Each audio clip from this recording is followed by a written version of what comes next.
Selamat pagi sahabat Ramata, selamat pagi juga saya ucapkan kepada dokter-dokter yang saya hormati yang berpartisipasi pada webinar pagi ini. Selamat datang juga saya ucapkan kepada para pembicara pada webinar pagi ini. Selamat bergabung pada webinar Ruang Edukasi Mata Ramata dengan topik kita hari ini Dealing with Glaucoma Cases in Primary Healthcare. Webinar kita pagi ini akan terbagi menjadi dua sesi. Sesi pertama adalah presentasi yang akan dibawakan oleh 3 pembicara yang akan dimoderatori oleh saya sendiri, Dr. Harumi, dan berikutnya akan diikuti oleh sesi tanya-jawab. Sesi tanya-jawab akan dilakukan setelah pembicara ketiga selesai melakukan presentasi. Kepada para partisipan, sebelum kita mulai, apabila ada ingin mengajukan pertanyaan, boleh menulis pertanyaannya di kolom chat box yang ada di webinar ini. Baik, tidak berpanjang-panjang lagi, kita akan mulai dengan pembicara yang pertama, Dr. Prayudha M. Biomed, SPPD, yang akan membawakan topik Harmonization of Blood Pressure, Intraocular Pressure, and Ocular Perfusion Pressure. Sebelum mulai, izinkan saya membacakan kurikulum vitae beliau. Dr. Prayudha M. Biomed, SPPD, lahir di Denpasar 17 Januari 1987.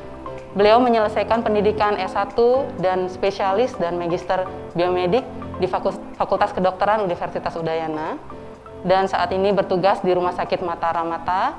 Beberapa course yang diikuti ada ACLS tahun 2012, kemudian ada Satellite Meeting International Symposium on Atherosclerosis tahun 2012, International Joint Symposium Geriatric Update Symposium, 21st Annual Scientific Meeting Japan Society of Hemorrhology, Kobe Women University 2014, dan Scientific Meeting of Indonesia Society of Hypertension 2019 dan 2020.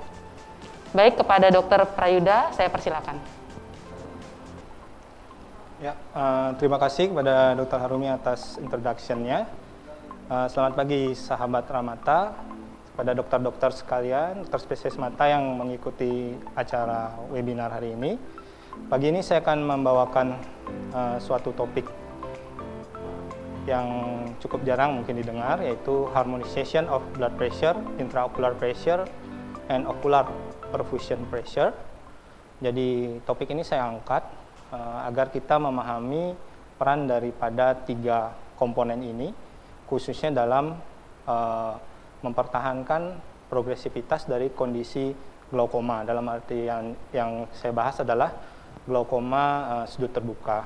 Jadi dengan mengetahui peran daripada komponen-komponen ini, diharapkan kita mampu untuk menjaga keseimbangannya, sehingga tata laksana glaukoma bagi para teman sejawat mata bisa dilakukan secara lebih komprehensif. Jadi outline-nya, saya akan bahas nanti beberapa jenis penelitian yang menjelaskan bagaimana hubungan tekanan darah sistemik, IOP, OPP, tekanan darah sistemik, POIG, NEG, hipertensi dan POIG, dan terapi antihipertensi dihubungkan dengan suatu kondisi glaukoma. Baik, sebagai pendahuluan, seperti yang kita ketahui, glaukoma merupakan salah satu penyebab dari kebutaan, di mana insidennya terus meningkat dari tahun ke tahun hingga ada peningkatan dari 64,7 juta pada tahun 2013 dan diperkirakan akan mencapai 111,8 juta pada tahun 2040. Penyakit ini sifatnya multifaktorial, di mana akan menyebabkan suatu kerusakan permanen pada nervus opticus, nantinya akan menyebabkan glaumatose optik neuropati, di mana akan menyebabkan peripheral vision loss, central vision loss, dan akhirnya menyebabkan kebutaan pada pasien. Glaukoma sudut terbuka ini ada yang disertai dengan peningkatan intraocular pressure yang sering kita sebut dengan primary open angle glaucoma, dan yang tanpa disertai peningkatan intraocular atau kita sebut normal tension glaucoma. Ya, seperti saya bilang sebelumnya, kedua kondisi ini yang kita bahas adalah kondisi glaukoma tanpa adanya oklusi dari anterior chamber of angle. Saat ini tata laksana yang difokuskan untuk terapi glaukoma secara konseptual masih terbatas pada fokus untuk menurunkan intraocular pressure. Akan tetapi dilema yang muncul, ternyata 30-40% pasien dengan glaukoma memiliki intraocular pressure yang normal atau sering kita sebut NTG. Walaupun saat ini dengan terapi yang berhasil untuk menurunkan intraocular pressure, baik dengan medikamentosa maupun tindakan operasi, sebagian besar penderita glaukoma masih akan mengalami progresivitas daripada gangguan lapang pandangnya, sehingga visusnya akan terus mengalami penurunan.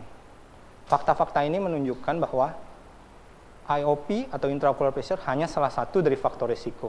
Seperti yang disebutkan sebelumnya, glaukoma merupakan multifaktorial disease, jadi hal-hal lain di luar intraocular pressure harus kita perhatikan, yaitu dua komponen lainnya, yaitu tekanan darah dan ocular perfusion pressure. Saya singgung mengenai ocular perfusion pressure. Jadi dia adalah suatu tekanan yang merupakan perbedaan daripada tekanan darah sistemik dan intraocular pressure. Jadi kondisi penurunan tekanan sistemik atau peningkatan IOP akan mempengaruhi OPP ini. OPP yang rendah akan menimbulkan peningkatan progresivitas glaukoma, jadi perburukan daripada kondisi glaukoma tersebut. Dari beberapa penelitian, peningkatan IOP dihubungkan dengan kondisi hipertensi sistemik. Salah satu teori berhubungan dengan autonomous nervous system mengenai yang menyebabkan terjadinya peningkatan tekanan darah dan IOP. Berikut ada gangguan autoregulasi vaskular, peningkatan IOP, dan fluktuasi tekanan darah diurnal dan nokturnal sebagai akibat daripada gangguan regulasi tersebut, yang akhirnya menyebabkan gangguan daripada perfusi daripada nervus opticus mata, yang akhirnya jejas mata tersebut akan berlangsung terus-menerus apabila autoregulasi vaskular ini tidak kita tangani dengan baik. Berikut sedikit skematiknya. Peningkatan tekanan darah posisi supinasi yang meningkatkan epic scleral venous pressure hari ini akan meningkatkan intraocular pressure.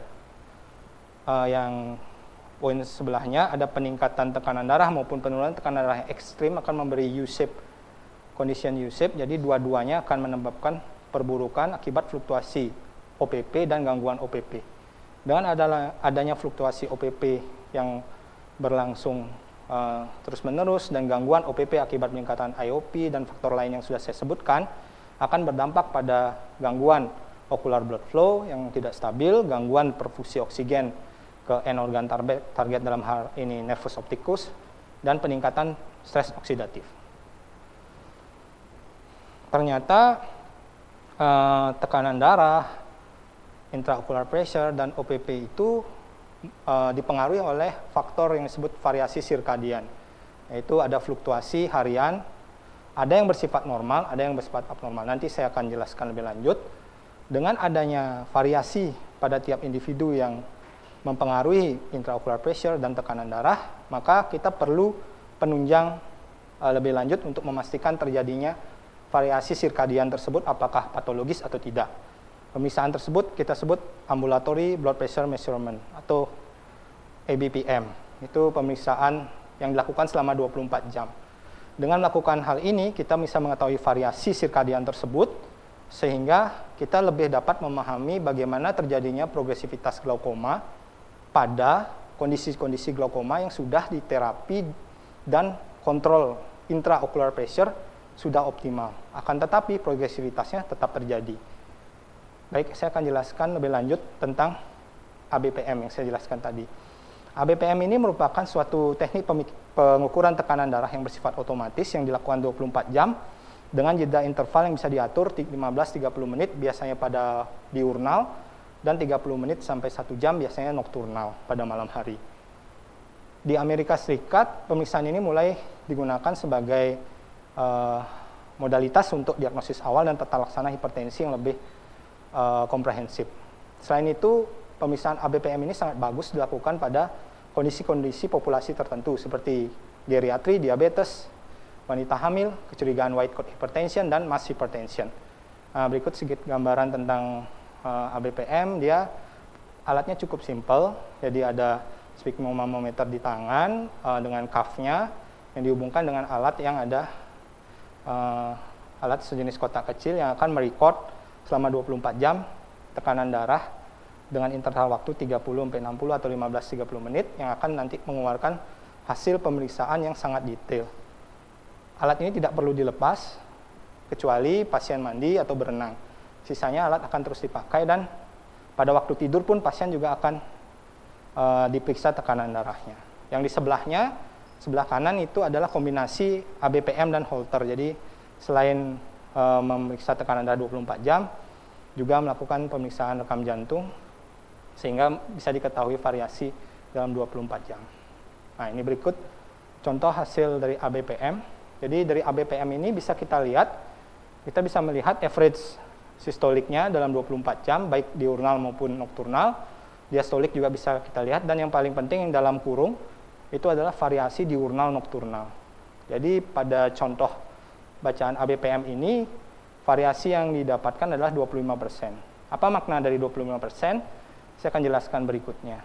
Jadi, circadian rhythm orang normal itu akan mengalami penurunan tekanan darah pada malam hari, akan tetapi dia sifatnya terbatas di 10% sampai 20%. Kita anggap orang sehat itu dalam kondisi diper yang warna biru, kotak warna biru, jadi penurunan tekanan darah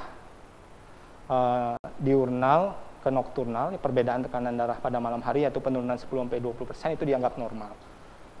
Kemudian kita lihat yang sebelah kotak sebelah kanan yang warna merah, ada istilah non-dipper sama reverse dipper. Non-dipper itu penurunan terjadi tapi tidak mencapai 10%, dan reverse justru meningkat pada malam hari. Dua kondisi inilah yang sangat dihindari oleh khususnya penyakit dalam, karena dengan adanya non-dippers dan reverse dippers, kerusakan jantung, komplikasi kardiovaskular akan meningkat.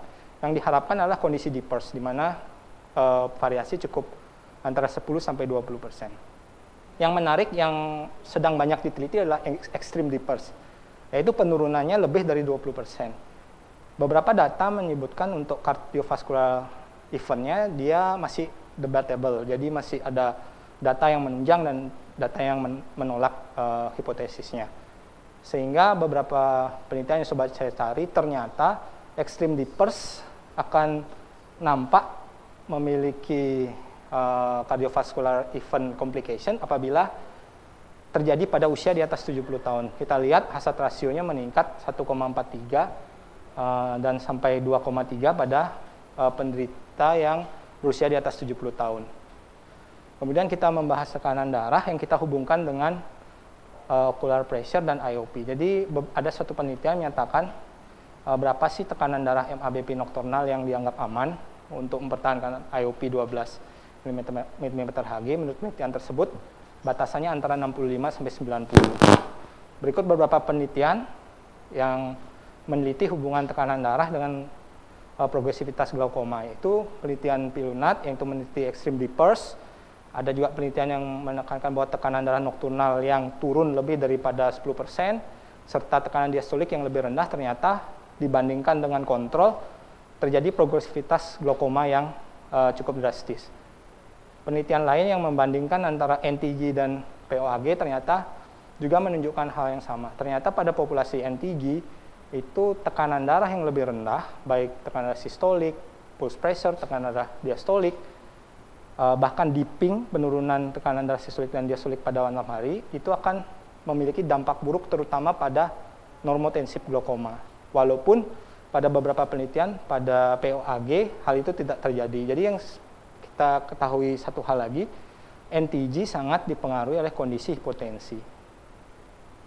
Nah, untuk kondisi hipertensi dia lebih dihubungkan dengan risiko ke POAG, karena seperti kita ketahui tadi, beberapa penelitian juga dilakukan untuk menilai hubungan antara hipertensi dan POAG. Ternyata terdapat hubungan antara kejadian hipertensi dan kejadian POAG pada penderita hipertensi dengan hazard rasio antara 1,6 mungkin sampai 1,24. Dengan berkembangnya penelitian pada yang meneliti tentang tekanan intraokular, kemudian hipertensi, tekanan darah pada OPP dan IOP, maka dikembangkan juga penelitian penggunaan antihipertensi yang dihubungkan dengan glaukoma. Ada 3 penelitian yang meneliti populasi non-glaukoma, yaitu EPIC Study, Gutenberg, dan Singapura. Penelitian ini menemukan bahwa terapi antihipertensi beta blocker dan nitrat secara signifikan menurunkan tekanan intraokular. Sedangkan ACE inhibitor dan ARB ternyata secara signifikan meningkatkan tekanan intraokular, walaupun menurut para ahli peningkatannya moderate dan tidak terlalu berpengaruh terhadap kondisi pasien. Penelitian di Amerika Serikat dia melakukan case control pasien POAG dan katarak, lalu meneliti obat hipertensi yang digunakan. Ternyata kesimpulannya, kalsium channel blocker dan ARB merupakan suatu faktor risiko terjadinya POAG, yaitu antara 1,19 adjusted odds ratio-nya sampai 1,26. Sedangkan beta blocker sistemik itu merupakan faktor protektif terhadap kejadian POAG. Jadi dia menurunkan risiko POAG dengan adjusted odds ratio-nya 0,77. Nah, setelah itu kita bahas lagi target penurunan tekanan darah. Seperti kita ketahui, penderita hipertensi harus mencapai target terapi tujuannya untuk mencegah terjadinya komplikasi kardiovaskular. Seiring dengan berkembangnya waktu, target-target dari penurunan tekanan darah terus mengalami perubahan.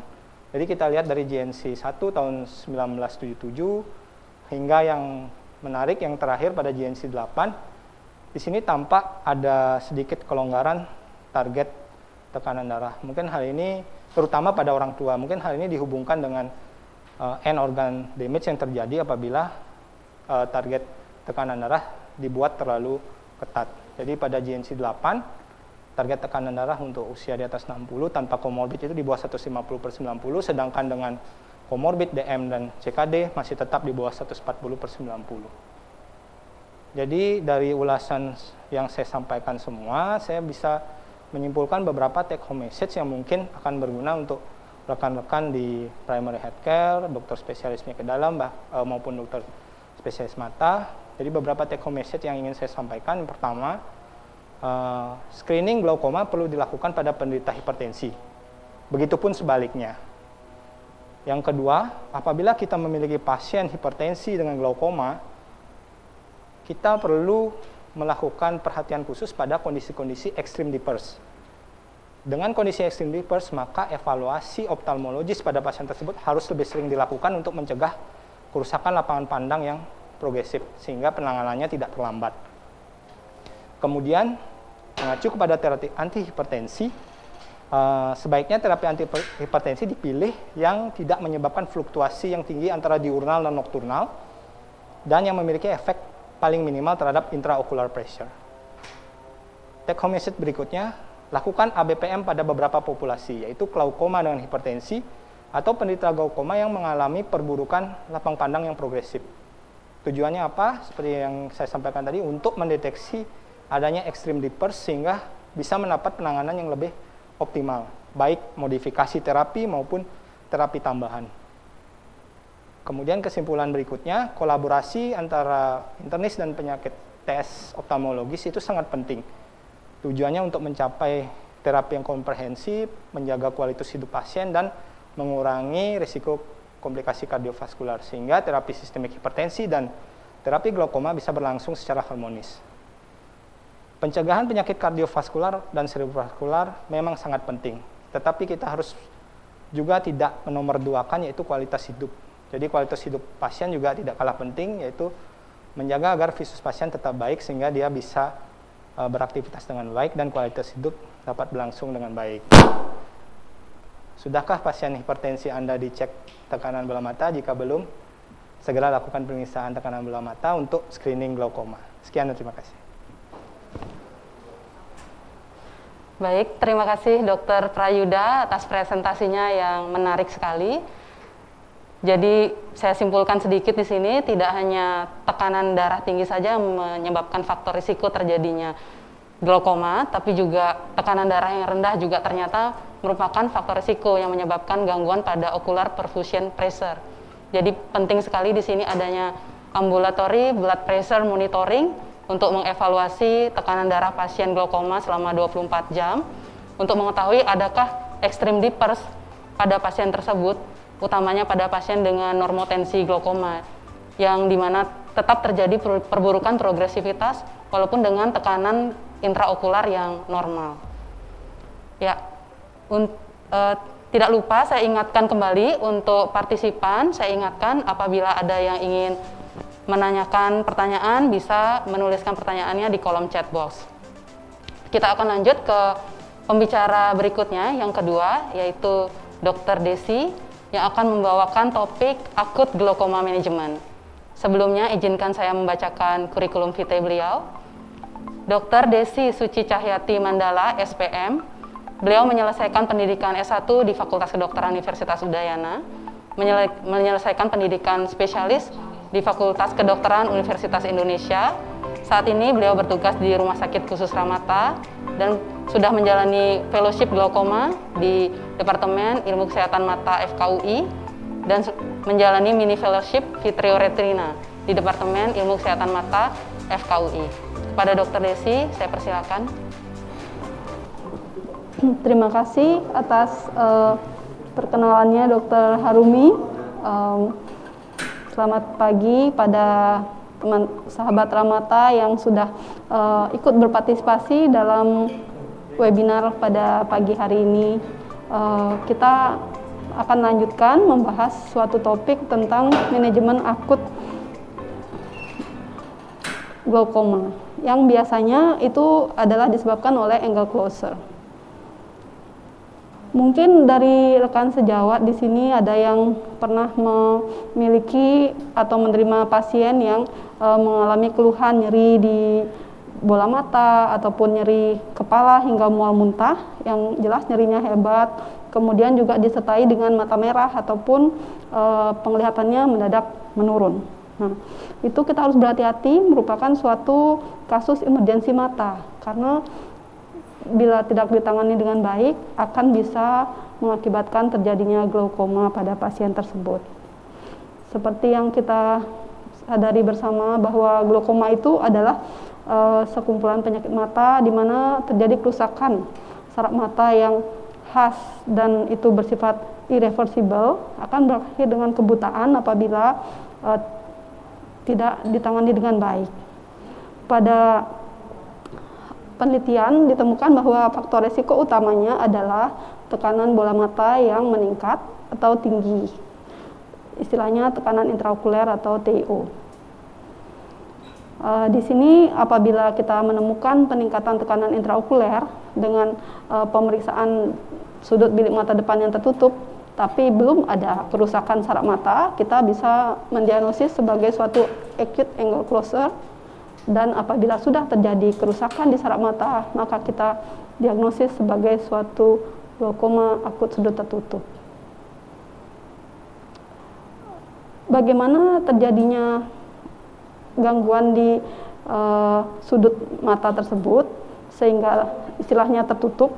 Di sini pada gambar kita perlu ingat ada cairan di bilik mata depan yang asalnya dari badan silier. Dia akan bergerak melalui pupil, mengalir ke suatu trabecular meshwork seperti pada gambar di situ, masuk ke kanal Schlemm, salah satunya merupakan jalur konvensional. Nah, pada gambar itu tampak bahwa apabila terjadi hambatan pengeluaran karena sudutnya tertutup, maka kita perlu waspada bahwa tekanan bola mata pasien itu akan meningkat. Dan bila meningkat, tekanan bola matanya seperti tadi disampaikan di atas 21 akan terjadi kerusakan di saraf mata sehingga lapang pandangan berkurang dan bisa sampai seperti gambar ini terjadi tunnel vision dan 100% kerusakan di saraf mata akan mengakibatkan berakhir dengan kebutaan. Penyebab dari sudut tertutup ini bisa kita kelompokkan menjadi primer, artinya sudah terjadi dalam keadaan yang dia bawa sendiri, ataupun sekunder apabila ada organ lain yang atau faktor-faktor lain yang menyebabkan sudutnya tertutup. Pada gambar ini kita bisa melihat bahwa sudut tertutup itu disertai dengan blok pupil ataupun tidak, dan ini bisa terjadi karena iris yang terdorong ke depan ataupun iris itu tertarik ke depan oleh beberapa sebab yang nanti akan dijelaskan pada slide berikutnya. Obat-obatan juga bisa menyebabkan terjadinya sudut tertutup tersebut. Nah, di sini kita akan lihat bahwa iris terdorong ke depan itu faktor penyebabnya adalah bagian yang ada di belakangnya, terutama lensa itu mungkin mengalami vakuumorfik ataupun intumescent. Dia kemudian juga bisa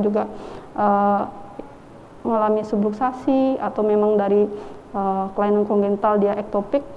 Ada juga gangguan pada badan siliar yang ada di belakang itu mengalami udim atau ada kista di situ, atau kondisi detached choroid ataupun tumor, atau space occupying lesion karena post operasi silikon ada di sana, ataupun air bubble dan lainnya. Iris juga bisa tertarik ke depan karena itu terbentuknya jaringan fibrosis. Misalnya pada kasus-kasus neovaskularisasi angle yang awalnya terbuka, kemudian apabila terjadi gangguan fibrous ingrowth itu, maka akan menarik iris ke depan. Neovaskularisasi itu bisa terjadi, bisa karena faktor penyakit lain seperti kencing manis atau tekanan darah tinggi ataupun oklusi. Di sini kita bisa melihat bagaimana gambaran kondisi pasien pada saat mengalami serangan akut, ya. Pada gambar ini ada yang disebabkan oleh lensa, antara lain lensa yang vakuumorfik ataupun ektopia pada yang bawah, dan juga adanya subluxasi. Nah, glaukoma sekunder ini bisa juga terjadi karena neovaskular. Ini gambarannya tampak pada iris yang istilahnya rubiosis iridis, dan bisa juga terjadi oleh karena trauma. Obat-obatan yang menyebabkan terjadinya penutupan sudut itu umumnya mengakibatkan pupil melebar, ya. Efek itu dapat diperoleh karena penggunaan obat yang mengandung adrenergic atau anticholinergic, serta obat-obat antidepresi ataupun obat yang mengandung sulfa itu dilaporkan telah menyebabkan penutupan sudut sehingga terjadi glaukoma pada mata pasien. Serta penggunaan botulinum toxin atau botox juga dapat harus diwaspadai. Di sini yang menjadi faktor resiko glaukoma sudut tertutup apabila pasien itu secara primernya ada kondisi sudut tutup, maka umur lebih 40 tahun ataupun perempuan itu lebih tinggi resikonya, dan adanya riwayat keluarga terutama yang garis pertama, ya, saudara lebih tinggi resikonya dibandingkan dari orang tua kepada anaknya. Kemudian ada faktor resiko bola mata yang kecil atau aksial yang pendek seperti hipermetropia, kemudian lampu redup, emosi atau stres, trauma, ataupun fokus yang lama, serta obat-obatan dilatasi pupil seperti yang disebutkan tadi. Gejala di sini yang utama seringkali pasien mengeluh nyeri, ya, nyerinya bisa di bola mata ataupun nyeri di kepala. Dan kalau memang peningkatannya sangat tinggi, tekanan bola mata itu bisa menyebabkan udim di bagian depan mata atau istilahnya kornea, itu menyebabkan tajam penglihatan menurun dan tampak seperti gambaran pelangi pada saat melihat lampu atau halo.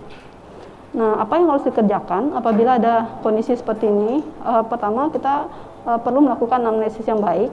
Di sini anamnesis tentunya meliputi basic 7 fundamental 4, tapi kita di sini tekankan pada onsetnya, gejalanya, untuk mengetahui bagaimana penanganan dan prognosis pasien ini. Kemudian riwayat keluarga, obat-obatan apa yang mungkin memicu terjadinya ini, ataupun bagaimana penata laksanaan itu juga kita perlu hati-hati dengan adanya kondisi-kondisi penyakit pasien yang sudah bawaan. Pemeriksaan lainnya adalah untuk mengetahui tajam penglihatan, kita perlu melakukan sesuai dengan yang kita miliki di sini, misalnya ada Snellen, tumbling, ataupun menggunakan center atau hand movement. Kemudian hitung jari. Kemudian pemeriksaan segmen anterior kita bisa ukur dengan menggunakan center atau slit lamp, dan tekanan bola mata itu sangat penting. Minimal kalau tidak ada alat kita coba dengan perabaan bola mata, dan umumnya ada alat seperti tonometri Siotz ataupun yang lainnya. Apabila kita menggunakan slit lamp, kita bisa juga melakukan gonioskopi, dan pemeriksaan segmen posterior dilakukan untuk melihat apakah refleks fundusnya ada ataupun bagaimana kondisi saraf mata. Di sini saya ingin mereview bagaimana penilaian sudut di mata depan dengan von Herring teknik. Di sini yang kita nilai dari sudut yang dislit ke arah sudut bilik mata depan itu kita bandingkan dengan tebal slit kornea. Di sini apabila kurang dari 1/4 seperti gambar yang di tengah itu biasanya menunjukkan sudut tertutup, sedangkan bila lebih dari setengah sampai 1 atau lebih itu termasuk terbuka. Apabila kita menggunakan senter biasa dengan untuk menilai bilik mata depan pasien, bisa juga dengan cara kita mengarahkan cahaya dari temporal bilik depan mata itu dengan posisi sejajar iris plane dan melihat apakah di bagian nasal iris itu terbentuk bayangan. Itu secara kasarnya untuk mengetahui bilik mata depan itu sempit atau dangkal atau dalam. Nah, tes ini dinyatakan relatif tinggi sensitivitasnya dan spesifitasnya untuk angle closure. Apabila kita melakukan pemeriksaan pada pasien sudut tertutup akut ini, biasanya kita menemukan bahwa tajam penglihatan menurun, bisa sampai hitung jari, kemudian matanya merah, itu dengan kondisi ada pericorneal vascular injection, kemudian korneanya juga odim, pupilnya medilatasi, karena tekanan yang tinggi dan bilik mata depan umumnya dangkal, serta reaksi sel di bilik mata depan bisa ada, dan gonioskopi yang merupakan pemeriksaan tambahan itu bisa dilakukan untuk menilai sudut tertutup. Di sini pada gambar tampak gonioskopinya.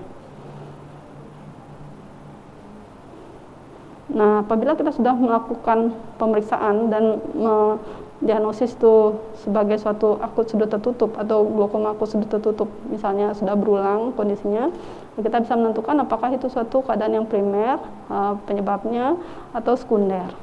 Itu berhubungan dengan nata laksana nanti.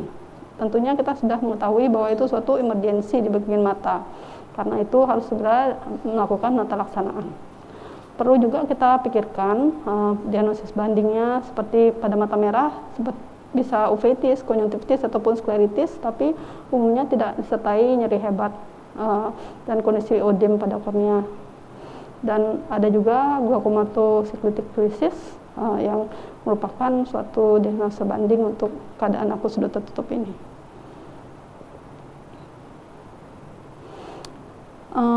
Apabila sudah mendiagnosis dan curiga akut GSTP, segera rujuk.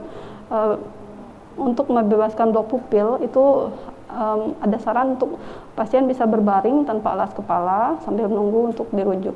Dan obat pendahuluan itu umumnya kita menggunakan antiinflamasi tetes mata yang mengandung steroid, kemudian obat anti glaukoma untuk menurunkan tekanan bola mata. Tapi harus diingat bahwa pada penyakit jantung atau asma itu penggunaan beta blocker merupakan kontraindikasi. Dan saat ini ada beberapa yang menyarankan penggunaan pilokarpin dan analgetik, tapi masih merupakan kontroversi karena bila tidak tepat penggunaannya kadang-kadang malah menyebabkan diafragma antara lensa iris itu menyempit dan meningkatkan tekanan bola mata. Acetazolamid itu lebih disarankan penggunaannya secara oral. Nah, di sini pada rujukan terapinya berupa seperti tadi, steroid tetes mata, kemudian untuk menurunkan tekanan bola mata digunakan beberapa obat seperti beta blocker ataupun secara oral acetazolamid, dan apabila direncanakan untuk tindakan kita gunakan mannitol ataupun gliserol dengan perlu mewaspadai bahwa apabila pasien kencing manis kita tidak boleh menggunakan gliserol tersebut. Dan apabila disebabkan oleh sekunder karena obat-obatan, obat pemicu itu perlu dihentikan. Bagaimana tindakan yang bisa dilakukan untuk kondisi seperti ini? Umumnya apabila terjadi blok pupil kita berusaha membebaskannya dengan melakukan laser peripheral iridotomi. Tapi apabila karena kornea odem atau sulit untuk melakukan tindakan tersebut, ada juga tindakan awal dengan laser peripheral iridoplasti, dan operasi disarankan untuk dikerjakan untuk menurunkan tekanan bola mata secara lebih akurat secara lebih tepat. Antara lain yang saat ini disarankan adalah salah satunya melakukan ekstraksi lensa. Kemudian apabila suatu kasus yang kompleks memerlukan penurunan tekanan bola mata, walaupun ekstraksi lensa sudah dikerjakan, tidak berhasil, tetap disarankan melakukan operasi filtrasi ataupun menggunakan alat-alat seperti glaucoma drainase device, atau bisa dikerjakan kombinasi ekstraksi lensa dan filtrasi tersebut. Ini adalah ilustrasi bagaimana tindakan untuk glaukoma ini, baik menggunakan laser maupun tindakan operasi. Di sini ada gambar untuk ekstraksi lensa yang dinyatakan dapat menurunkan tekanan bola mata sekitar 10 sampai 15 mm eraksa. Untuk pemeriksaan penunjang, apakah diperlukan untuk pasien-pasien seperti ini? Ya, kita memerlukan pemeriksaan gonioskopi seperti pada gambar ini. Kita melakukan untuk menilai sudutnya, apakah tertutup atau ada pas atau neovaskularisasi di situ. Kemudian kita juga memerlukan penggunaan ultramik USG ataupun ultrasound biomikroskopi untuk melihat atau menilai sudutnya. Kadang-kadang seperti gambar ini ada suprachoroidal efusi pada pasien yang ternyata terpicu dari obat-obatan. Dan di sini kita juga untuk menilai kondisi saraf mata bisa melakukan retinal OCT ataupun perimetri. Ini adalah gambaran pasien yang mengerjakan pemeriksaan OCT papil untuk menilai kondisi saraf matanya. Dan bagaimana pencegahan glaukoma sudut tertutup ini, kita menyarankan untuk deteksi dini, karena apabila sudah terjadi kerusakan di saraf mata itu umumnya reversible, tidak bisa dikembalikan, irreversible atau tidak bisa dikembalikan. Jadi deteksi dini sangat penting, ya. Deteksi dini itu berupa screening yang dilakukan pada usia kurang dari 40 tahun tuh tiap 2-4 tahun, tapi apabila lebih dari 40 tahun lakukan bisa setiap 2 tahun. Lebih dekat lagi kalau ada riwayat keluarga, usahakan pada setiap tahun atau screening sebelum pemberian obat antikolinergik, misalnya antidepresi dan epilepsi. Nah, gaya hidup sehat juga perlu dikembangkan dengan cara diet gizi yang seimbang dan istirahat cukup, tetap pengelolaan stres yang baik, mencegah faktor-faktor pemicu tadi.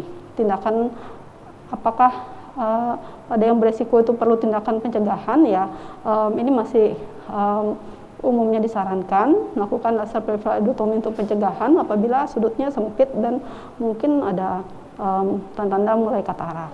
Dan ekstraksi katarak dini juga lebih disarankan pada kondisi-kondisi pasien dengan sudut tertutup yang suspek atau sudah mengalami peningkatan tekanan bola mata. Prognosis pasien umumnya bila ditemukan sejak awal dan mendapat terlaksana yang baik biasanya bisa baik, dan buruk bila tidak ditangani dengan baik. Di sini saya ingin menyampaikan suatu ilustrasi kasus di mana ada pasien yang datang dengan mata merah, wanita umur 50 tahun, dia WNA, datang karena nyerinya pada bola mata, tapi sudah mendapat terapi sebelumnya dari teman sejawat dan dia sudah mengalami penurunan tekanan bola mata. Awalnya 47, kemudian visusnya 3/60, selanjutnya sudah mengalami perbaikan visus 6/12 dan tekanan bola mata juga turun. Tapi penderita ini setelah dinilai sudutnya ternyata sudut tertutup dan memerlukan laser peripheral iridotomi terlebih dahulu. Setelah dikerjakan, tekanan bola matanya masih berkurang 17, kemudian diberikan anti radang selama pengobatan tersebut, dan disarankan atau di KIE untuk melakukan pembersihan ekstraksi katarak dini. Jadi setelah dibersihkan, dioperasi kataraknya memang hari berikutnya tajam penglihatannya menurun karena udem kornea, tapi setelah mendapat terapi berangsur membaik dan tajam penglihatannya saat akhir sudah bisa mencapai 6/6 dengan tekanan bola mata 10. Demikian yang dapat saya sampaikan mengenai akut angle closure ini.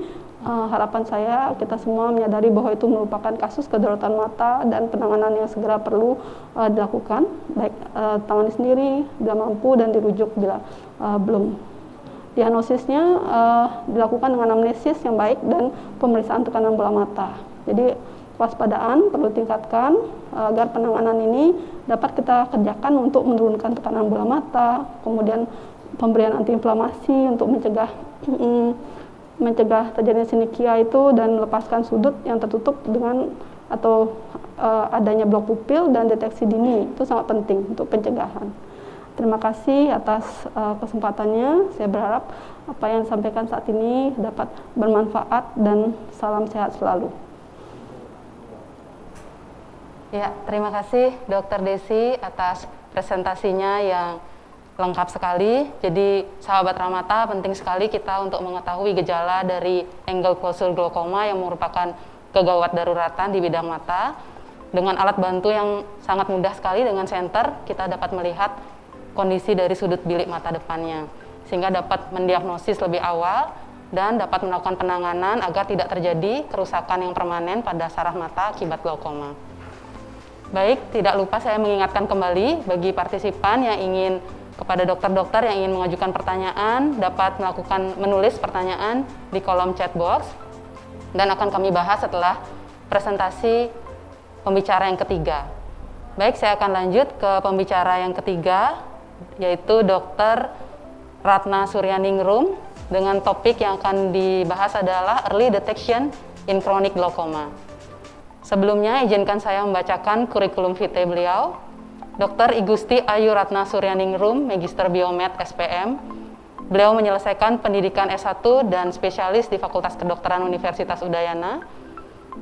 Dan saat ini merupakan salah satu staf pengajar di RSUP Sanglai, Fakultas Kedokteran Universitas Udayana. Beliau menjalani fellowship glaukoma di RS Mata Cicendo tahun 2018 dan melakukan observership glaukoma di Lions Eye Institute, Perth, Australia.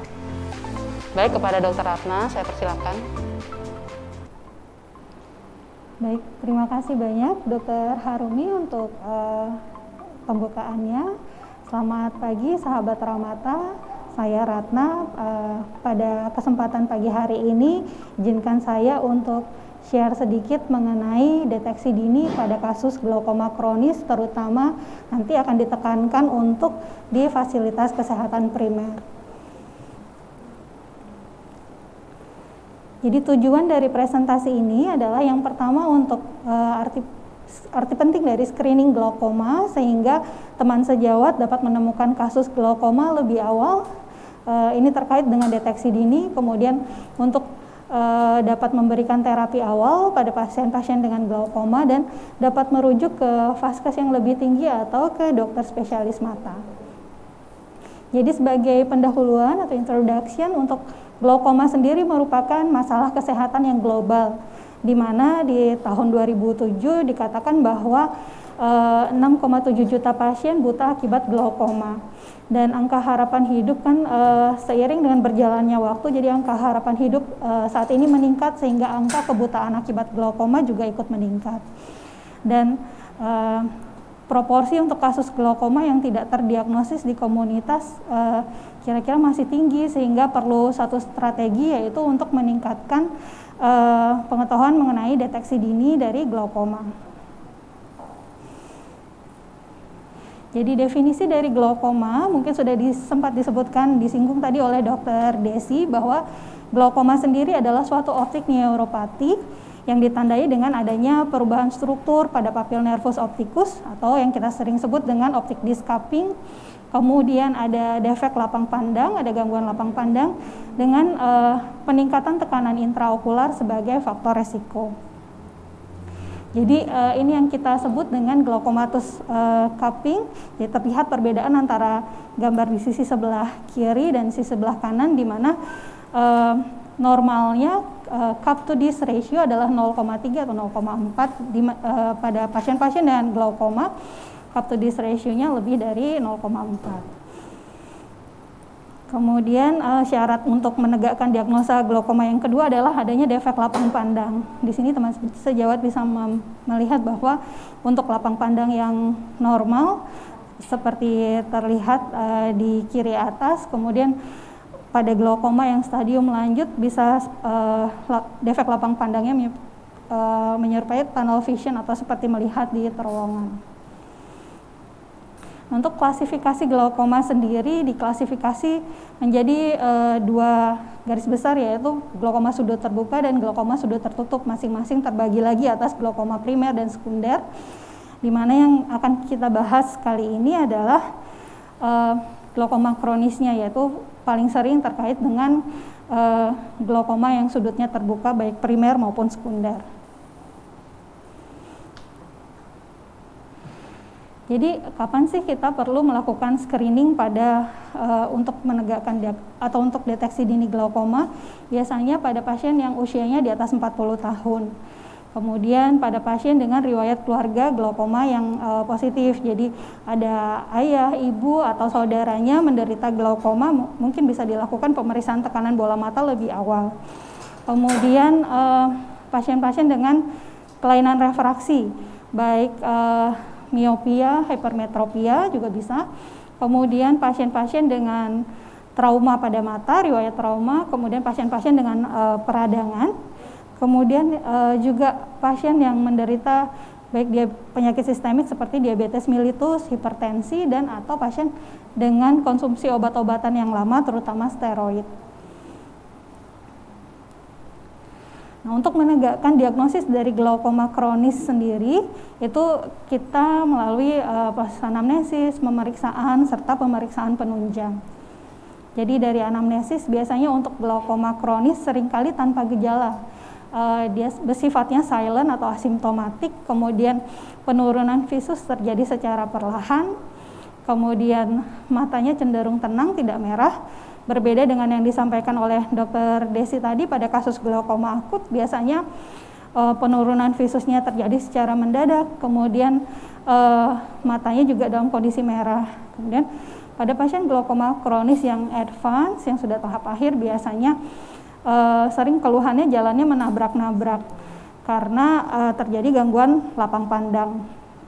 Kemudian ada nyeri atau pegal di sekitar bola mata, ada nyeri kepala, tidak ada nyeri kepala, tidak ada mual muntah seperti pada kasus glaukoma akut, biasanya terjadi sebaliknya. Kemudian ada sering sekali pasien dengan riwayat glaukoma pada keluarga, baik ayah, ibu ataupun saudara sekandung. Kemudian pasien juga menderita kelainan refraksi, bisa paling sering untuk yang kronis biasanya miopia. Kalau yang hipermetropia biasanya terkait dengan glaukoma sudut tertutup. Kemudian pasien juga salah satu faktor resikonya adalah menderita hipertensi atau ada diabetes. Jadi pemeriksaan apa saja sih yang perlu kita kerjakan untuk screening atau deteksi dini glaukoma? Yang pertama adalah pemeriksaan tajam penglihatan. Meskipun tidak selalu terjadi penurunan tajam penglihatan, biasanya pada pasien glaukoma khususnya yang central visionnya masih baik, tetapi ada defek lapang pandang di perifer, jadi biasanya tajam penglihatannya masih baik. Kemudian yang kedua adalah pemeriksaan tekanan intraokular. Jadi ada pemeriksaan palpasi digital, pemeriksaan SHIOT, ini yang sederhana. Kemudian gold standar kita sendiri adalah aplanasi Goldman dan pemeriksaan non-kontak tonometri. Untuk mengingatkan kembali sejawat bahwa tekanan bola mata kita sebut dengan normal apabila berada dalam range 8-21 mm air aksa. Nah, untuk pemeriksaan yang sederhana di sini yang mungkin bisa dikerjakan di vaskes primer, yaitu dengan palpasi digital. Jadi seperti pasien diminta untuk melirik ke bawah, kemudian dengan jari telunjuk berada di palpebra atau di kelopak mata superiornya, dirasakan konsistensi dari bola matanya. Itu apabila dikatakan tinggi, apabila konsistensinya agak keras, mungkin seperti dahi atau kening, dan dikatakan normal apabila menyerupai dengan konsistensi ujung hidung. Nah, yang kedua adalah pemeriksaan yang ini mungkin ada juga di vaskes primer, yaitu pemeriksaan dengan tonometri SHIOT. Jadi pada video ini saya ambil dari YouTube, ini menjelaskan mengenai prosedur pemeriksaan tonometri SHIOT. Pasien pertama-tama diteteskan dulu dengan anestesi topikal 0,5%, kemudian setelah alat dikalibrasi ditempelkan pada permukaan kornea tanpa menekan, kemudian dilihat skala yang ditunjukkan pada alat tersebut, alat siotnya, dan nanti akan kita konversi dengan tabel yang ada pada kotak alat.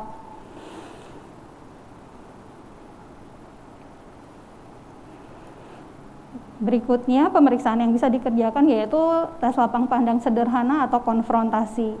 Jadi di sini adalah pemeriksaan sederhana untuk mengetahui defek lapang pandang, namun biasanya ini mungkin akan nyata atau signifikan terlihat pada pasien-pasien yang sudah mengalami defek lapang pandang perifer yang di glaukoma moderate atau advance. Jadi jarak antara pemeriksa dan pasien kurang lebih sekitar 30-50 cm sejajar. Kita berikan stimulus dari berbagai sudut, atas, bawah, kanan, kiri. Pasien diminta menyebutkan kapan stimulus tersebut tidak terlihat. Jadi apabila pasien tidak dapat melihat namun pemeriksa masih bisa melihat, nah itu dikatakan sebagai defek lapang pandang pada pemeriksaan konfrontasi. Seperti ini kira-kira gambarannya. Jadi kiri atas adalah lapang pandang yang normal, namun pada glaukoma stadium dini biasanya mulai terjadi ada daerah yang gelap di perifer yang tidak terlihat oleh pasien, kemudian semakin advance atau semakin akhir stadium dari glaukomanya, maka yang terlihat benar-benar seperti di terowongan. Nah, untuk pemeriksaan selanjutnya yang bisa dikerjakan adalah pemeriksaan segmen anterior atau bagian depan dari bola mata. Itu bisa dikerjakan dengan slit lamp atau bisa juga dengan pemeriksaan sederhananya bisa dengan menggunakan pen light atau senter. Jadi kita lihat bagaimana kondisi dari korneanya, konjungtiva, kemudian bilik mata depannya seperti apa, kondisi refleks pupil dan lensanya. Yang paling penting adalah menentukan kedalaman dari bilik mata depannya. Jadi seperti tampak pada video, arah dari pen light-nya kurang lebih sekitar dari sisi temporal sejajar dengan iris plane. Jadi di sini disebutkan apabila sinar yang datang dari temporal ini bisa diteruskan sampai ke sisi nasal, maka kedalaman bilik mata depannya normal, namun apabila ada bayangan yang gelap di sisi nasalnya, maka dikatakan itu adalah bilik mata depannya dangkal. Pemeriksaan selanjutnya adalah pemeriksaan segmen posterior, di mana alat yang digunakan yang paling sederhana mungkin bisa digunakan fundoskopi, dan saya rasa fundoskopi ini beberapa sudah tersedia di baik puskesmas maupun rumah sakit Pratama.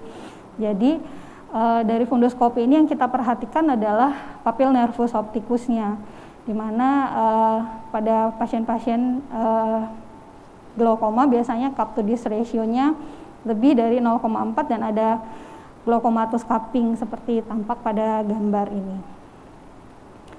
Untuk pemeriksaan lanjutan yang biasanya dapat dilakukan di vaskes yang lebih tinggi itu adalah pemeriksaan tekanan intraokular dengan gold standarnya, yaitu aplanasi Goldman.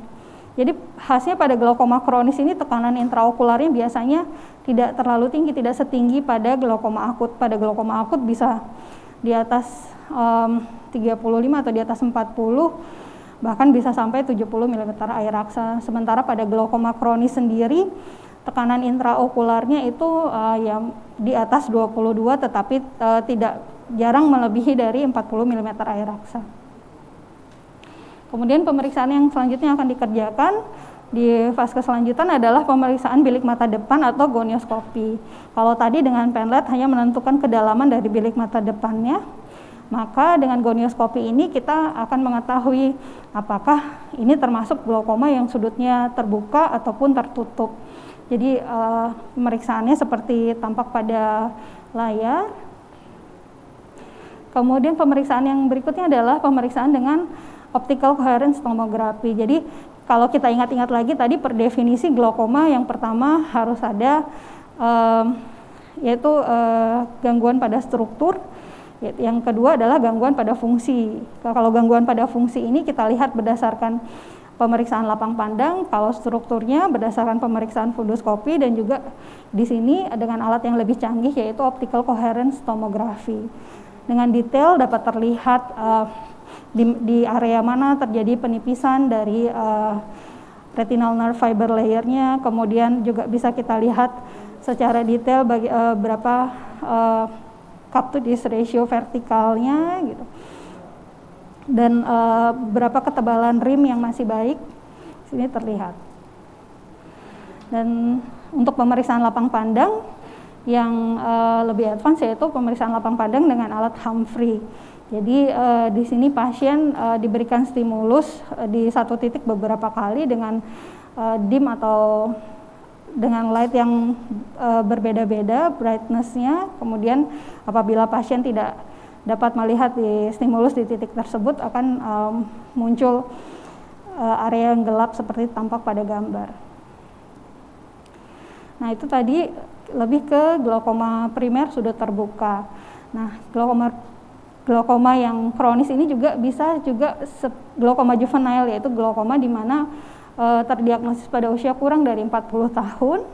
Jadi ada peningkatan tekanan intraokular, kemudian manifestasi klinisnya sama seperti glaukoma primer sudut terbuka. Dan kalau pada glaukoma juvenile ini juga biasanya ada riwayat keluarga dengan glaukoma. Kemudian ada istilah yang lain yang tadi mungkin sempat disinggung oleh Dr. Prayuda, yaitu normotension glaukoma. Ini juga bisa memberikan gambaran seperti glaukoma kronis ya, di mana ada defek lapang pandang, ada gangguan struktur, yaitu ada glaukomatus cupping-nya, tetapi tekanan bola matanya kurang dari 22 mm air raksa, jadi tidak ada peningkatan tekanan intraokular. Biasanya faktor resikonya terkait dengan migrain, kemudian ada Raynaud disease, ada gangguan atau defek pada vaskular, kemudian dan ada penyakit autoimun juga. Dan ini sama, manifestasi klinisnya sama persis dengan glaukoma primer sudut terbuka. Dan yang terakhir adalah hipertensi okuli. Jadi di sini pada hipertensi okuli ini ada peningkatan tekanan bola mata, tetapi belum ada gangguan struktur dan secara fungsi atau defek lapang pandangnya juga tidak ada. Untuk workup-nya pada pasien dengan hipertensi okuli yang dikerjakan adalah pemeriksaan lapang pandang, kemudian kita cek ketebalan kornea sentralnya karena dikatakan ketebalan kornea sentral yang tipis merupakan faktor resiko untuk terjadinya juga glaukoma. Kemudian kita cek juga dengan optical coherence tomography. Nah, untuk sekundernya yang memberikan gambaran glaukoma kronis yaitu pseudoexfoliation glaukoma, ini kasus yang paling sering kita temukan. Kemudian uveitis dan glaukoma sekunder akibat lensa biasanya paling sering yaitu katarak hipermatur. Kalau kataraknya imatur lebih sering memberikan gambaran menyerupai glaukoma akut atau glaukoma sekunder yang sudutnya tertutup. Kemudian ada glaukoma akibat obat-obatan, paling sering steroid. Pseudoexfoliation glaukoma ini yang kasusnya cukup sering kita jumpai, jadi patogenesisnya tidak diketahui. Kemudian biasanya pasiennya pada manifestasi klinisnya ada material pseudoexfoliation pada kapsul anterior lensa, kemudian di irisnya pada saat kita lakukan pemeriksaan ada kelemahan zonula, kemudian akibat kelemahan zonula sendiri akan menyebabkan subluxasi lensa, jadi lensanya berpindah posisi sehingga menyebabkan peningkatan tekanan intraokular. Sebagai simpulan, untuk melakukan deteksi dini dari glaukoma, dokter diharapkan dapat memahami tanda dan gejala glaukoma serta melakukan screening secara rutin terhadap populasi yang beresiko dan mengetahui kapan waktu referral apabila menemukan kasus glaukoma yang memerlukan perawatan dan penata laksanaan lebih lanjut. Kemudian juga dengan deteksi dini glaukoma maka kita harapkan efek terapi dan bedahnya akan lebih maksimal karena dilakukan lebih pada fase yang lebih awal. Kemudian dapat menurunkan beban ekonomi akibat glaukoma di masyarakat. Karena glaukoma ini apabila sudah terdiagnosa umumnya akan memerlukan waktu perawatan atau memerlukan obat seumur hidup. Serta yang terakhir adalah yang paling penting adalah kita bisa menurunkan angka kebutaan akibat glaukoma di masyarakat.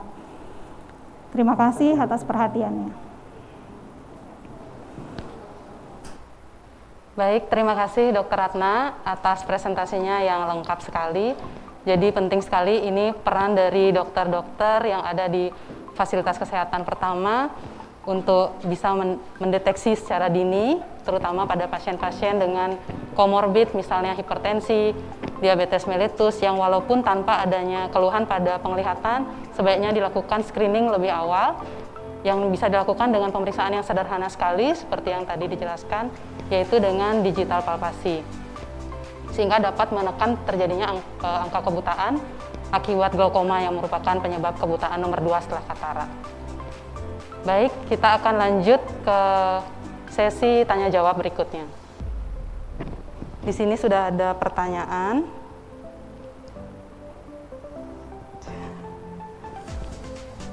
Dari Dr. Putri Satwika. Selamat siang dokter, bagaimanakah pemilihan golongan obat tetes mata untuk glaukoma sebagai penanganan awal? Apakah pasien dengan akut angle closure glaukoma dapat membaik dengan pemberian obat-obatan saja? Kapan dipertimbangkan untuk dilanjutkan dengan tindakan operasi? Baik, mungkin untuk Dr. Desi, saya persilakan, Dok. Atas pertanyaannya, untuk pemilihan obat tetes yang berfungsi untuk menurunkan tekanan bola mata, biasanya kita juga mengutamakan penggunaan beta blocker seperti golongan timolol atau betaxolol.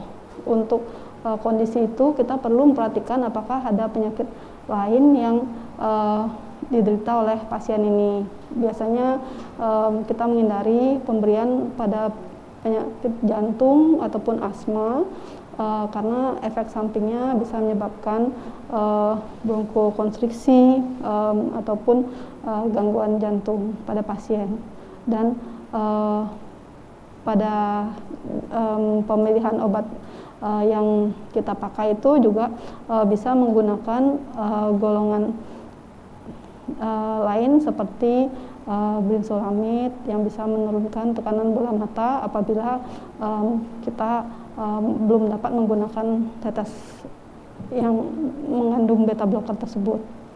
Untuk obat lainnya kita usahakan menggunakan obat antiinflamasi yang fungsinya untuk mengurangi peradangan yang dapat juga meningkatkan tekanan bola mata tersebut.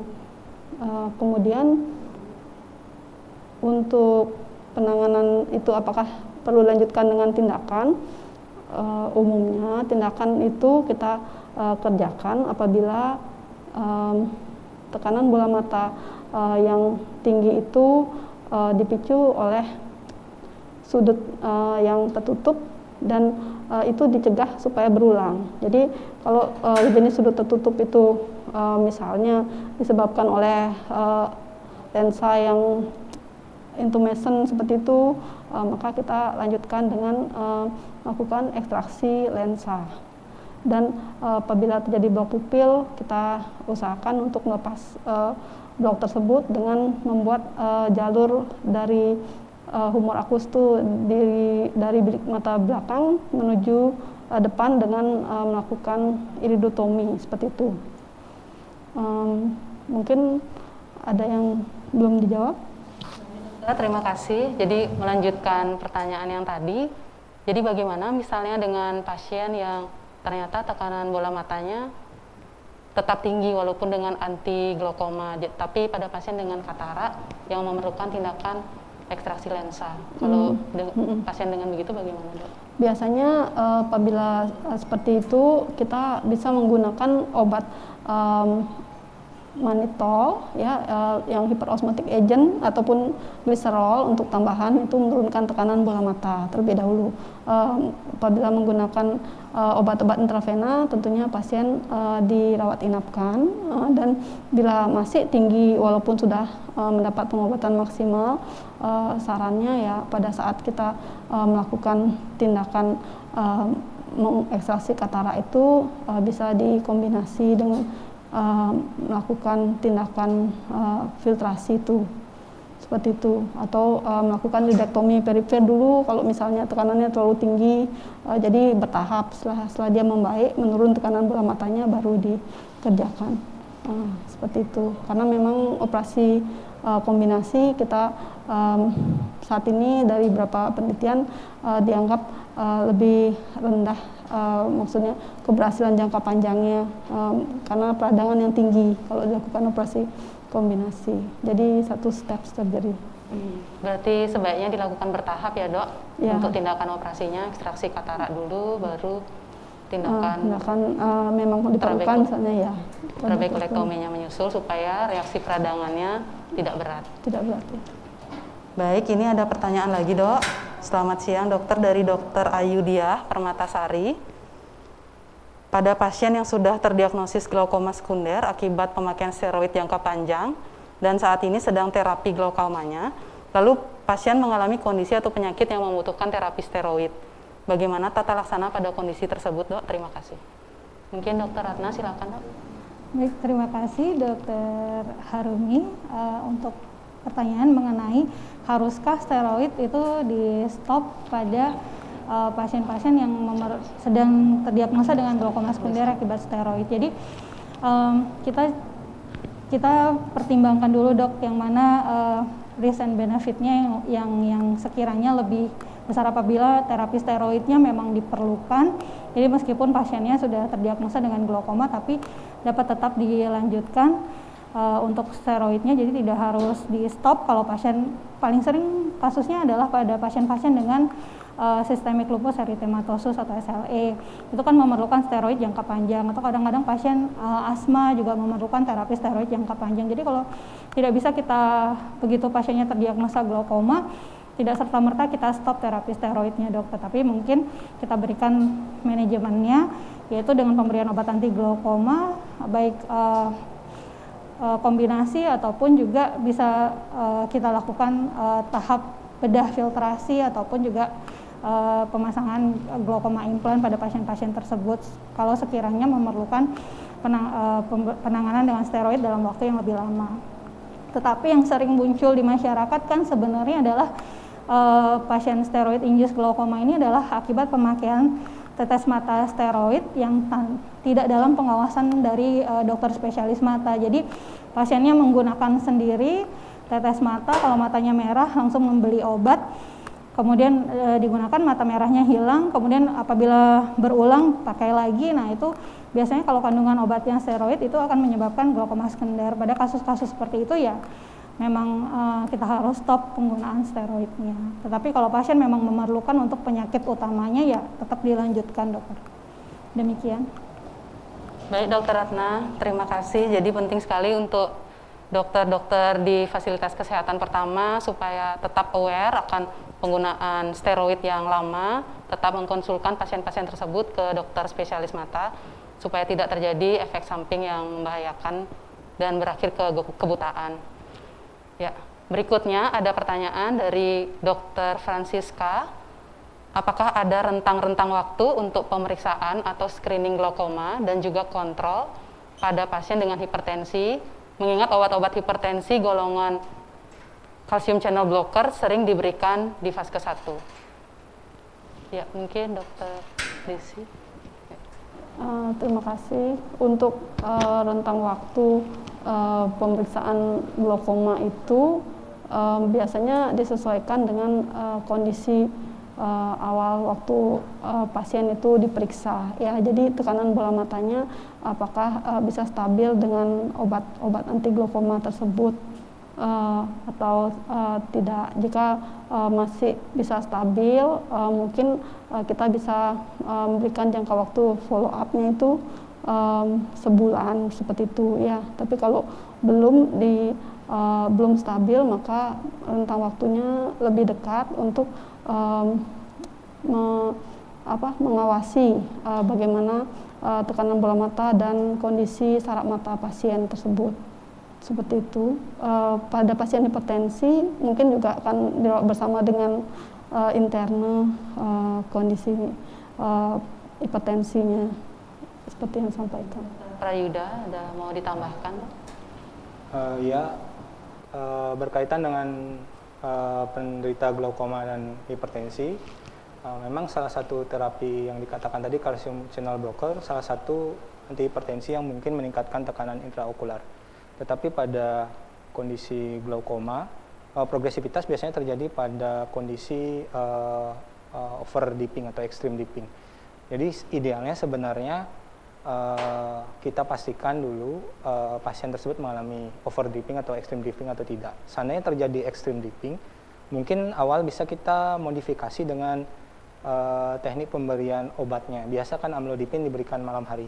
Sedangkan extreme dipping itu terjadi juga pada malam hari. Jadi untuk mengurangi terjadinya risiko dipping 20% pada penderita glaukoma, sebaiknya pemberian CA channel blocker di switch ke pagi hari. Jika kita tidak bisa memeriksa kondisi over dipping, ya mungkin sarannya sebaiknya diberikan pagi hari langsung, selama dengan pemberian pagi hari tersebut kontrol tekanan darah bisa mencapai target yang sudah direncanakan sebelumnya. Nah, ada mau ditambahkan, Dok? Saya rasa sudah semua dijelaskan oleh Dr. Desi dan Dr. Yuda tadi, Dok. Melanjutkan yang pertanyaan tadi, Dok, mengenai ocular perfusion pressure, Dr. Prayuda, itu tadi dokter sebutkan dia pada pasien dengan hipotensi akan berpengaruh buruk terhadap ocular pressure, perfusion pressure-nya. Mungkin ada target berapa, Dok, untuk ocular perfusion pressure? Terima kasih atas pertanyaannya. Mengenai ocular perfusion pressure itu sangat penting karena dia hasil resultante dari tekanan intraokular dan tekanan darah sistemik. Jadi dikatakan untuk menghitung ocular perfusion pressure itu dengan menghitung 2/3 dari MABP dikurangi tekanan intraokular.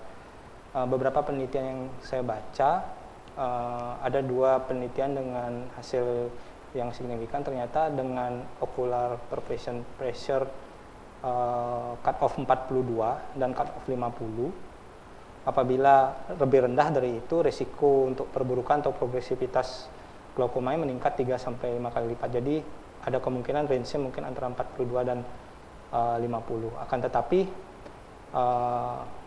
ini mungkin bisa jadi peluang research berikutnya, karena dari yang saya baca, untuk memastikan ocular perfusion pressure yang lebih objektif itu belum ada metode yang diterima dengan baik. Penghitungan itu dianggap banyak biasnya. Mungkin kedepannya jika pemeriksaan mata bisa lebih mendetailkan tentang pemeriksaan OPP, lebih baik dilakukan penelitian ulang yang mungkin hasilnya bisa lebih presisi untuk menentukan bagaimana menghitung OPP tersebut. Jadi sementara sih targetnya sekitar 42 dan 50, jangan di bawah itu. Baik, Dok, ini jadi untuk ide penelitian lebih lanjut ya, Dok, ya, untuk PR kita di bagian mata, Dok, ya. Terima kasih, Dok. Berikutnya ada pertanyaan dari Dr. Ayu Made Juliari. Terima kasih, Dokter, partisipasinya. Kapan keluarga pasien dengan riwayat glaukoma sebaiknya melakukan pemeriksaan screening glaukoma? Baik, mungkin Dr. Ratna, silakan, Dok. Jadi pasien dengan apabila memiliki riwayat keluarga dengan glaukoma, maka kalau tadi dikatakan kan paling tidak usia 40 tahun harus memeriksakan tekanan bola matanya. Tapi kalau ada riwayat keluarga, saya rasa tidak perlu menunggu usia 40 tahun. Jadi begitu ada keluarga yang terdiagnosa dengan glaukoma, bisa langsung ke dokter mata untuk memeriksa tekanan bola mata, kemudian bisa dievaluasi sudutnya, dan dievaluasi juga struktur dari saraf optik nerve-nya, jadi seperti apa. Kemudian kalau misalnya aman, masih tidak terjadi peningkatan tekanan bola mata, kemudian semuanya dalam kondisi normal, mungkin bisa setiap tahun kita bisa evaluasi lagi mengenai baik tekanan bola mata maupun perubahan struktur dan fungsinya. Seperti itu Dokter Harun. Jadi tidak usah menunggu lagi usia 40 tahun kalau ada riwayat keluarga. Bisa cek lebih awal. Jadi sesegera mungkin ya dokter ya. Iya. Dokter Desi ada mau ditambahkan? Cukup ya dok ya, iya. Sebaiknya sesegera mungkin kepada Dokter Ayu Juliari untuk segera memeriksakan keluarganya apabila ada riwayat keluarga dengan glaukoma. Berikutnya dokter ada pertanyaan dari Dokter Lusri Arianti. Terima kasih dokter. Tanda glaukoma akut atau tanda emergensi pada glaukoma dan tata laksana emergensi di layanan kesehatan primer bagaimana dokter? Silakan Dokter Desi. Terima kasih atas pertanyaannya. Seperti yang disampaikan tadi, untuk glaukoma akut itu tandanya bisa dilihat dari kondisi mata merah, ya, matanya merah dengan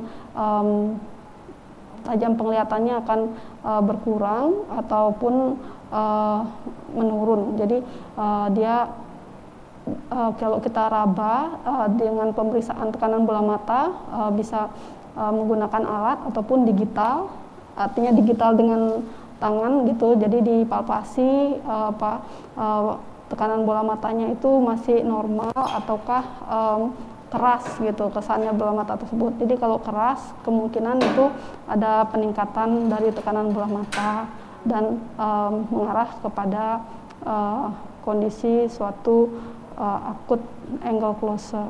Dan selanjutnya bagaimana yang bisa kita kerjakan, coba diperiksa dengan senter bagaimana kondisi sudut bilik mata depannya, ya mungkin bisa dinilai apakah dia dangkal atau malah flat. Jadi itu juga merupakan tanda dari suatu akut angle closure. Untuk sarannya untuk emergensi itu kita sarankan pasien untuk berbaring tanpa alas kepala dan usahakan untuk melakukan rujukan segera. Kita bisa KIE agar seperti yang disampaikan tadi prognosis lebih baik, harus penanganannya segera.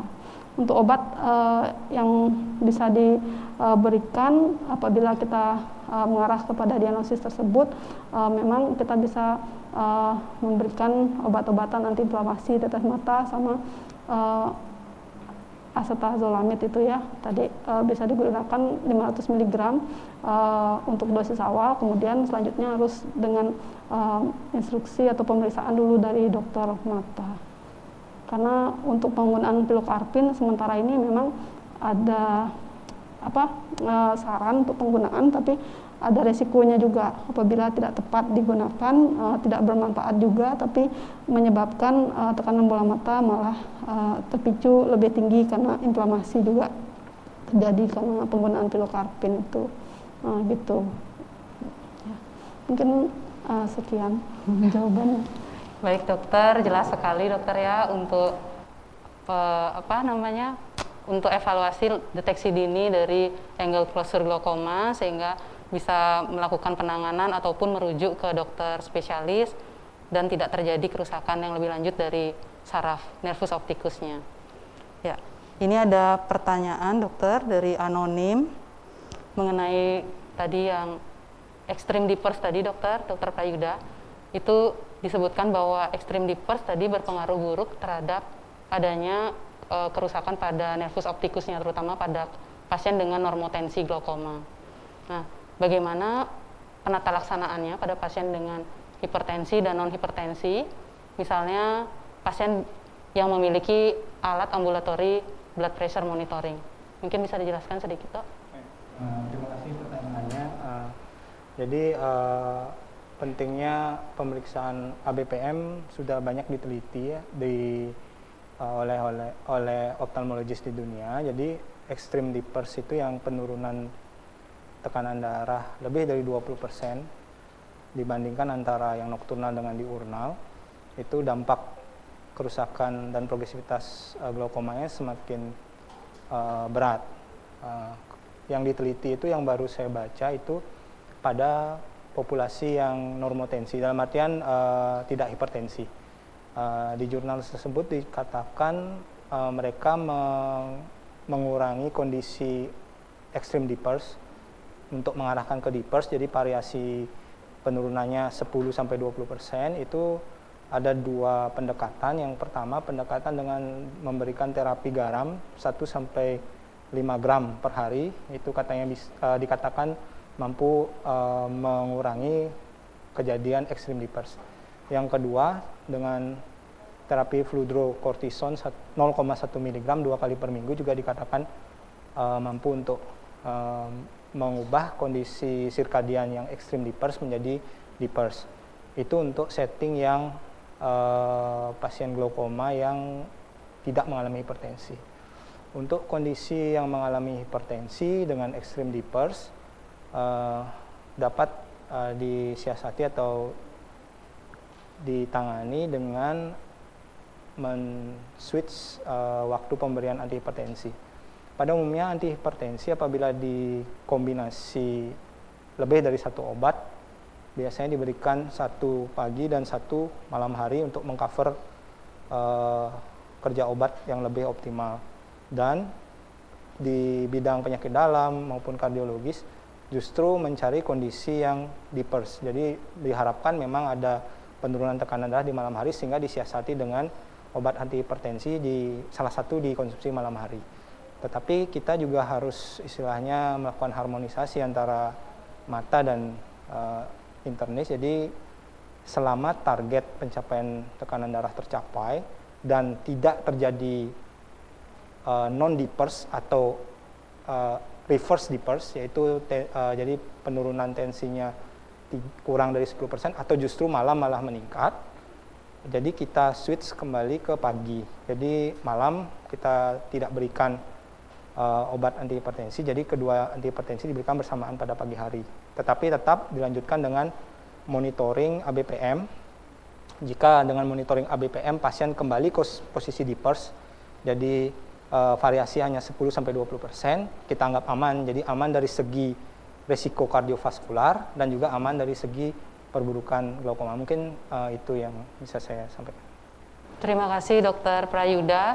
Jadi penting sekali ya Dok untuk terutama pasien-pasien dengan normotensi glaukoma utamanya yang tetap mengalami perburukan progresivitas pada glaukomanya, optik nervus optikusnya. Jadi harus kita mungkin konsultasi saja ke dokter penyakit dalam untuk melihat adakah dia extreme dippers atau tidak pada pasien tersebut, sehingga bisa diintervensi lebih dini ya Dok. Baik, ini ada pertanyaan lagi dokter. Untuk evaluasi perimetri, sebaiknya setiap berapa lama diulang pada pasien-pasien dengan glaukoma?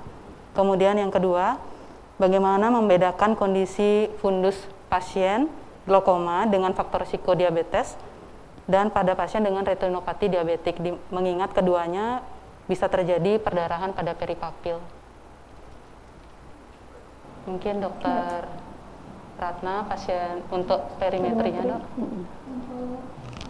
Perimetri diulang apabila kalau misalnya kita membicarakan pasien yang belum terdiagnosis glaukoma atau sudah terdiagnosis. Sudah glaukoma, dengan glaukoma dokter. Ya. Kalau sudah terdiagnosis glaukoma, maka dalam 2 tahun pertama setelah terdiagnosis idealnya pasien melakukan pemeriksaan perimetri setiap 4 bulan.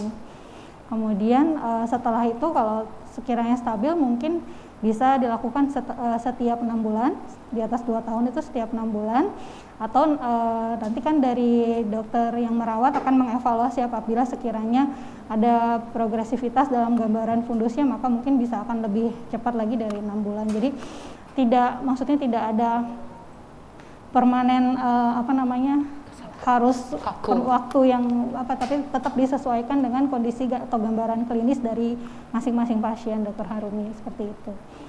Nah, untuk pertanyaan yang kedua mengenai perbedaan gambaran funduskopi ya pada pasien yang glaukoma dan dengan faktor risiko retinopati diabetik. Okay. Kalau pasien glaukoma dengan salah satu faktor resikonya adalah diabetes mellitus, biasanya ini terkait dengan neovaskular glaukoma. Jadi harus ada biasanya ada gambaran kelainan di retinanya, baik entah retinopati diabetik ataupun juga central retinal vein occlusion seperti itu. kemudian disertai dengan adanya neovaskularisasi pada iris. Kemudian kalau kita lihat di evaluasi pada sudutnya, ada neovaskularisasi pada sudut bilik mata depannya, pada neovaskularisasi on angle kalau kita sebut. Nah itu biasanya gambarannya seperti itu. Tetapi kalau misalnya saya rasa jarang kalau misalnya pasien hanya faktor resikonya benar-benar diabetes mellitus tanpa disertai adanya kelainan lain di mata, artinya tidak ada retinopati diabetik ataupun ada kelainan di retinal yang lain gitu, dia murni hanya diabetes terus kemudian mengalami peningkatan tekanan intraokular sih sejauh ini saya rasa belum pernah. Mungkin ada faktor resiko yang lain selain diabetesnya, seperti itu Dokter Harumi. Mungkin Dokter Desi ada tambahan, Dok? Untuk glaukoma, pasien glaukoma dengan diabetes itu retinopati ya, diabetes retinopati umumnya sih berbeda ya. Kalau glaukoma itu kita biasanya melihat atau menilai dari optik disc-nya itu, retinal nerve layer-nya itu dia umumnya mengalami penipisan. Kalau pada diabetik retinopati itu ada gangguan di vaskularnya itu kita lihat bisa ada semacam kebocoran dari pembuluh darahnya berupa eksudat atau mungkin perdarahan, dan memang karena gangguan vaskularisasi itu akan terjadi atau dalam jangka panjang bisa saja memicu terjadinya iskemia. Iskemia itu akan memunculkan neovaskularisasi seperti itu.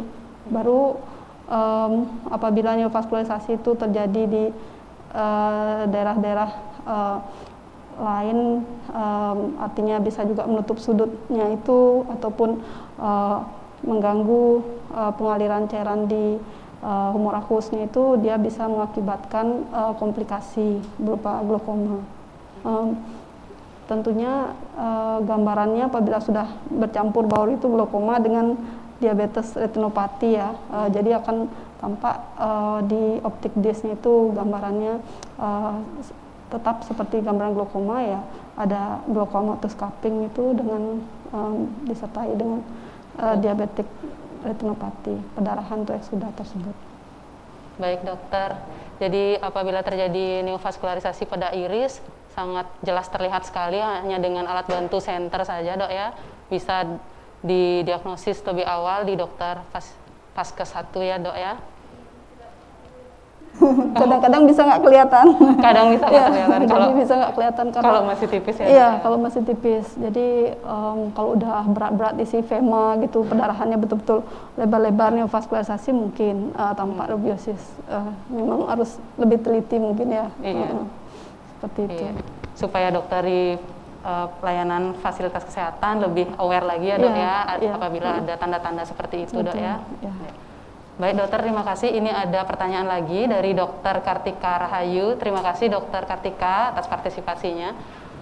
Bila ada riwayat keluarga dengan glaukoma, apakah ada pola hidup atau suplemen untuk mengurangi resiko yang mempercepat terjadinya glaukoma, dok? Mungkin Dokter Ratna, silakan. Baik, terima kasih untuk pertanyaannya. Jadi kalau ada riwayat keluarga dengan glaukoma, saya rasa untuk suplemen yang mengurangi resikonya tidak ada dok, karena kalau secara genetik itu sendiri sudah porsinya udah besar ya dok ya. Jadi untuk mungkin terkait dengan kadang-kadang kalau pola hidupnya seperti mungkin lebih rajin olahraga, rutin olahraga secara teratur itu mungkin bisa membantu. Kemudian kalau ada riwayat hipertensi, kontrol tekanan darahnya itu mungkin juga bisa membantu dalam mengurangi progresivitas dari glaukomanya. Kemudian ada ini penelitian terkait dengan kafein. Jadi sekarang kan polanya di masyarakat kita sering ngopi ya gitu. Jadi ada kafein itu juga terkait dengan ada beberapa penelitian yang menyatakan terkait dengan peningkatan tekanan intraokular, tetapi belum ada kesimpulan secara jelas mengenai penelitian ini. Jadi ada mungkin bisa dikurangi juga konsumsi kopinya gitu. Jadi yang biasanya ngopi sehari 3 kali ya mungkin bisa dikurangi seperti itu dok, kalau sudah ada riwayat dengan glaukoma. Baik dokter, mungkin dokter Desi silakan dok. Kalau udah ada riwayat keluarga, memang yang paling penting deteksi dini ya. Kalau untuk pola hidup yang seperti tadi, kalau glaukomanya itu mungkin sudah diketahui sudut bilik matanya dangkal atau sempit gitu, lebih aman untuk mengurangi kelelahan mata. Jadi fokus mata yang terlalu lama seperti itu kadang juga di tempat yang gelap sehingga memicu midriasis dari mata, itu bisa menjadi faktor resiko terjadinya glaukoma. Terus mengangkat benda-benda yang berat terlalu sering menyebabkan tekanan intraokular juga mungkin naik ya. Itu perlu kayak dievaluasi lebih waspada lagi kalau udah ada menghindari stres juga ya dok ya. Iya betul tuh. Penggantinya minum kopi banyak-banyak minum susu mungkin ya. Ada yang beberapa yang menyarankan seperti dairy milk, dairy product gitu ya, bisa membantu untuk maksudnya kondisi pasien-pasien tersebut seperti itu. Baik dokter, mungkin sekarang ada, karena sudah tidak ada pertanyaan, ada mungkin sharing kasus dok yang pernah ditemui pasien angle closure glaukoma ataupun kronik glaukoma yang bisa di-share ke kita, atau dokter Prayuda mungkin juga ada. Silakan dok. Dokter Ratna dulu mungkin. Saya dalam kesempatan ini ingin lebih mungkin mengajak teman-teman sejawat di layanan kesehatan primer untuk lebih aware mengenai screening glaukoma ya dokter Harumi ya. Jadi pada pasien-pasien utamanya kan usia 40 tahun biasanya pasien sudah memerlukan kacamata untuk aktivitas dekatnya ya, udah presbiopia. Jadi pada saat kesempatan itu, pada saat itu mungkin pasien bisa dicek juga tekanan bola matanya, karena terkait dengan salah satunya faktor resiko dari glaukoma sendiri adalah usia. Kemudian yang kedua tadi sudah sempat saya sampaikan, kalau pada pasien-pasien yang menggunakan steroid dalam waktu lama, itu juga mungkin bisa disarankan untuk ke vaskes, atau mungkin bisa dicek dulu tekanan bola matanya. Apabila tinggi mungkin bisa disarankan untuk diperiksa oleh dokter spesialis mata untuk resiko terhadap glaukomanya. Kemudian yang ketiga mungkin hati-hati dalam meresepkan tetes mata kepada pasien, utamanya tetes mata yang steroid. Jadi jangan lupa KIE pada saat pemberiannya mungkin bukannya tidak boleh pemberian tetes mata steroid, tetapi sebaiknya di KIE juga ke pasien bahwa itu harus dalam pengawasan dokter. Jadi pasien tidak bisa sendiri untuk membeli obat tapi menggunakannya tanpa dalam pengawasan dokter, seperti itu. Kemudian pasien-pasien dengan hipertensi juga. Jadi kalau misalnya hipertensi yang lama itu kan juga kita harus cek untuk adanya retinopati hipertensi, dan juga kita cek juga tekanan bola matanya, seperti itu dokter Harumi. Mungkin saya ingin mengajak teman-teman sekalian, sejawat sekalian untuk ayo kita lebih aware mengenai glaukoma, karena ini tingkat kebutaan akibat glaukoma kedua ya di Indonesia dan juga di dunia, sehingga dengan deteksi dini yang lebih awal mungkin kita bersama-sama bisa menurunkan kebutaan akibat glaukoma. Seperti itu dokter Harumi. Penting sekali ya dok ya deteksi dini ya, dan harus aware supaya angka kebutaan bisa kita turunkan. Mungkin dokter Desi ada pesan dokter? Memang kita semua sudah mulai harus waspada dengan adanya glaukoma ini. Untuk kasus-kasus yang akut itu kebanyakan juga saya mendapatkan udah agak terlambat ya dok ya. Jadi mungkin sudah istilahnya 1-2 minggu gitu baru datang, karena masih berharap pengobatan-pengobatan yang minimal, bahkan non medis pun banyak juga seperti itu yang berusaha. Jadi untuk sebagai sharing, jadi itu prognosis pasien juga bisa membaik sebenarnya dengan kondisi penanganan pada waktu segera untuk yang kondisi akut tersebut. Jadi tekanan bola mata yang tinggi bisa saja kasusnya kronis gitu, pelan-pelan merusak, tapi bisa juga pada saat benar-benar tinggi langsung menyebabkan kerusakan di saraf mata. Seperti itu juga terus berlangsung lama. Jadi harus segera turunkan tekanan bola mata itu. Tapi dengan kondisi sekarang nih, akses lebih baik, harapan kita juga informasi bisa lebih banyak diterima teman-teman, sehingga lebih mudah lah mengenali untuk glaukoma ini dan bersama-sama kita mencegah kebutaan karena glaukoma. Harapannya tidak ada lagi pasien datang dengan tensi Terlambat. bola mata 70, datang jalan kaki ya dok ya ke poliklinik mata. Iya, betul. Harapannya ada screening lebih awal, deteksi dini, sehingga tekanan bola mata di atas 20 sudah langsung bisa diintervensi. Iya. Karena glaukoma sendiri kerusakannya juga irreversible ya dok ya, Iya, permanen, betul. berbeda Itu- dengan katarak itu yang menyebabkan. jika dioperasi penglihatan balik normal. Iya. Jika terjadi glaukoma, Ya, jika terjadi kerusakan sudah kerusakan tidak dapat diperbaiki lagi ya dok ya. sudah Ya, irreversible. terima kasih dok. Mungkin dokter Prayuda ada pesan dok? Jadi berkaitan dengan hipertensi, seperti katakan tadi screening yang katakan Dr. Ratna, screening penting, apalagi dengan berita hipertensi sebaiknya screening untuk glaukoma, begitu juga sebaliknya, karena kedua hal tersebut berkaitan dan saling memperberat kondisi.